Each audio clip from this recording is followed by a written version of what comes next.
Eti for you makwa daily update TV no so na message na obachane so no ahicha do ma no subscribe so me do pin the latest news bia obaje brain wanya bi eti na ye bobra ensem ne ma the latest news a eti for etwagu no Bagbin what to be a manager Mensah ni NPP for papa chemu there ono Bagbin no eye Mensah declaration na oku declare ye na NPP for NPP ni we na ye elected MP ni onti se odogo bi no abe ono ene swear MPs in our parliament. And if the right thing is not done now, ontimi and swear will be in na ho ye said there you won't be Bagbin 70 bino and perseverance of our party and democracy. After 8 difficult years in opposition, under a shocking one-man rule, with only a driver mate, as we are now made to believe, we bounce back stronger and better. The absolute majority we now possess in the next parliament does not merely reflect the confidence of the Ghanaian people in the party, but it underscores their yearning for change, for progress, and their trust in the party's promise to reset Ghana. And Ghana, we must reset. We cannot do that just in 4 years. We will make tremendous gains in 4 years, but we need more than that. And it behoves on all of us in what we say, in what we do, in our attitudes, in our conduct, to let Ghanaians know that there is no other party better than the NDC. The economic challenges inherited from the outgoing administration will be considerable. In fact, many of you don't know how deep the hole is. And if we are to succeed in reversing these trends, it will demand the utmost commitment and concerted efforts of professionals like you. Your insights, professionalism, dedication, and ability to mobilize support to reset Ghana will be critical as we work together to breathe new life into our economy, our government.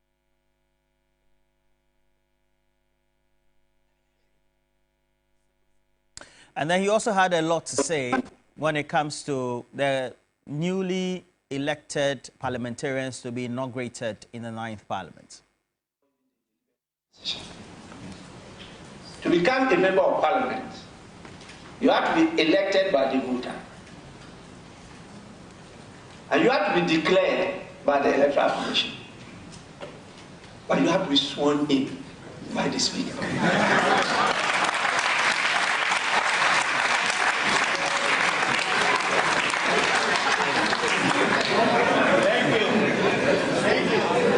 Until you are sworn in by the Speaker, you remain MP elect.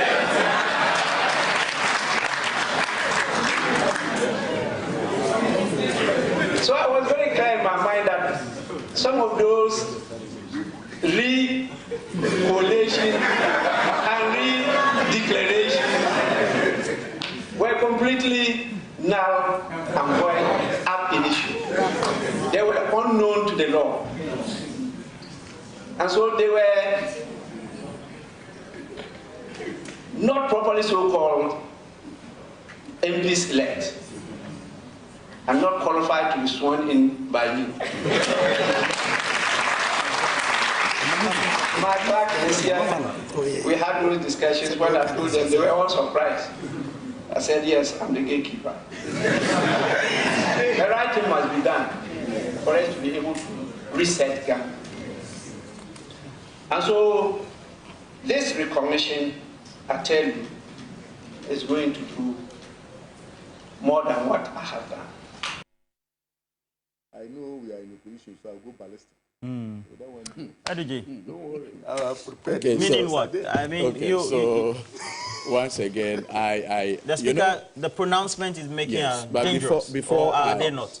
Before I get here, Roland, I'm a man who is very grateful for whatever help people give me.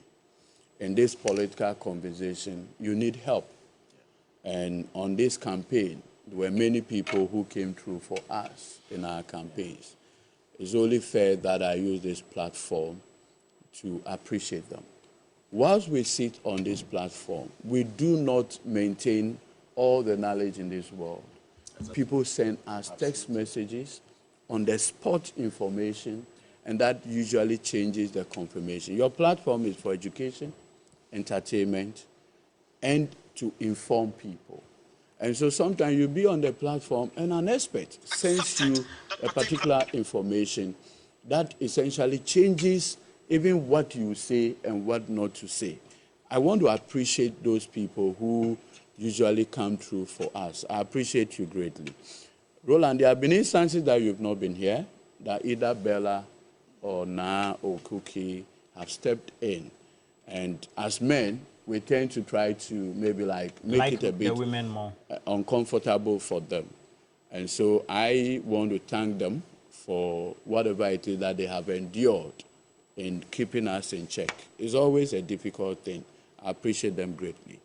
But you see, that said, I want to, on this issue of the speaker, even about the contested seats in relation to who will be inaugurated or will be part of that swearing in and all that. I've read on various platforms the conversation that at this critical moment, the responsibility is within the clerk of parliament, and that it is the clerk that will first admit the people into the house. It is the people who will then subsequently elect or select or, as it were, endorse whoever may be proposed as speaker. I recall vividly in 2004 where former President Kufuor had brought Shchts. And then the NDC minority then, I think led by Honorable Bagbin, then proposed Peter Lajete, the then speaker. And the matter was put to a vote. And the NPP numbers, obviously more than ours, overwhelmingly voted for, what do we call it? Shchts. And so Lajete lost the plot. Obviously, there is going to be a conversation as to who will be the next speaker. Already, I've heard Honorable Afenyo-Markins and co saying that Honorable Bagbin should stay and they will prefer working with him, among other things. Speaker Bagbin is somebody whose pedigree and, let me say, experience is one that is over 30 years relative to our democratic experiment. And with that experience and what have you, I'm sure it is going to make whoever the next speaker is going to be a very interesting conversation. Either way, I want to wish him well. He served Ghana extremely well. And if his name comes up, with the likes of Afenyo-Markins and others already speaking in his favor, I strongly believe that Ade will say the future is pregnant. With that pregnancy, I want to dovetail it into the conversation as to what Right Honorable Speaker said. I think he's expressed a view that not many people share with him. Particularly from the NPP side, that is not within his remit. Because technically, for the technical legal reason, at the time MPs will be sworn in, quote unquote, there wouldn't be a speaker. Even if he will be the speaker of the next, technically, it's considered to be a new parliament altogether. And so the admission into the house may be done by the clerk. But I want to believe that whatever the clerk will do would be within the confines of the law. And so if there are existing legal processes relative to, quote, the MPs who are the benefit of recollation, and like the court said, to the point that the and the Electoral Commission itself makes the point that they recollated on the basis of the court order. Now, that order of the court had been set aside. And so, to the point that those orders have been set aside, the consequential orders that resulted in the recollation and the benefit derived from that purported recollation must fail or must fall. Like we always say in Mark 4 and USA, you cannot put something on nothing and expect it to stand. So when the foundational order is no longer there, and in many of the depositions done by the Electoral Commission before the court, they make the point that they had to do the recollation pursuant to the orders of the court. And so if those orders are no longer there, the logical consequence is that all the recollations done on the basis of those orders falls, as somebody would say, flat. And when they fall flat, you cannot derive any benefit from it. I think that it is within that context that the Right Honourable Speaker is saying that if you are a product of that impugned order, if you are a product of that quash order, then you can't enter the House. Okay, so that's the reasoning behind behind his opinion he shared. That's all, okay. Without more. Okay, so it's not for any mischief? No. I mean, and remember that this is a speech he delivered after the Supreme Court pronouncement. And his claim is well-founded in law. In fact, I remember the claim by the Electoral Commission at the Supreme Court was that they had already done the recollation. And so the court should not entertain our application. Because it's like the horses are bolted. So why do you want to now lock the stable after the horses? The Supreme Court said, no. Once the impugned orders form the foundation of the so-called recollation, it must fail.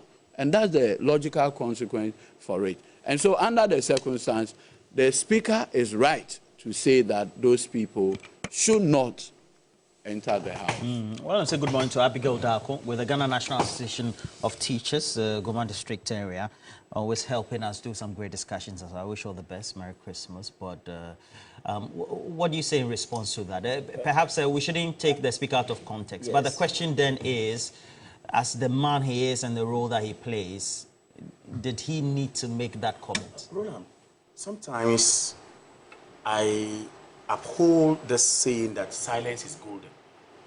And that should be a mark of a leader, every leader, especially a leader who emanates from the circles of the law, who understands what the law says and work with the law. In this case, like Speaker Bagbin, I was appalled by the comment made by him. First of all, like my brother Eduji says, we are moving into the 9th Parliament. And if you listen to Eduji carefully, he chose his words well. He's not speaking to matters that would point to the fact that something that is a sub judice is being discussed. And I don't expect a man of his stature to have made such comment at all. First of all, we've gone into an election. Election is over. We have some contentions. The NDC says no. NPP says no. Or whoever has interest in it says no. There are laws to guide us. And rightly so, my good brother sitting here was in the Supreme Court and argued his case strongly and eloquently. Okay? He exhibited brilliance. The Supreme Court bought into his argument and said, look, if that foundation which is supposed to make these MPs is flawed. In the criminal, justice system, they say fraud vitiates all. Whatever that you feel is indeed not right cannot make what is wrong right. Therefore, my brother was directed and his team, and our party directed and their team, go back to the High Court, get a new judge, litigate the mandamus, then whatever that comes out, we all abide by it again and move on. Now, before that is done, then you get a forum. That is where I want to caution President Mahama. I want to wish him well, congratulate him. He's a great brother. He's been there before, and he's been given the mandate again by the people. Inshallah, by the 7th of January, which we all pray to live to see, he shall be sworn in as the President of the Republic of Ghana. And I want to say, he should be wary of the number 3. I don't understand. Who is number 3? The powerful number 3. People are so interested in number 3, but this country deals with Speaker of Parliament. I don't know who is going to be the Speaker of Parliament, okay. But he should be aware. He should be aware that there will be a number 3, and that number 3 may assume some powers. What's your point with this? The point I'm making is that if you are a leader and in that position, you should be measured by what you say. I respect Speaker Bagbin so much, but what he said was needless. My brother has just summed everything up to us. Edamasi Samadji Brain Board Daily Update TV.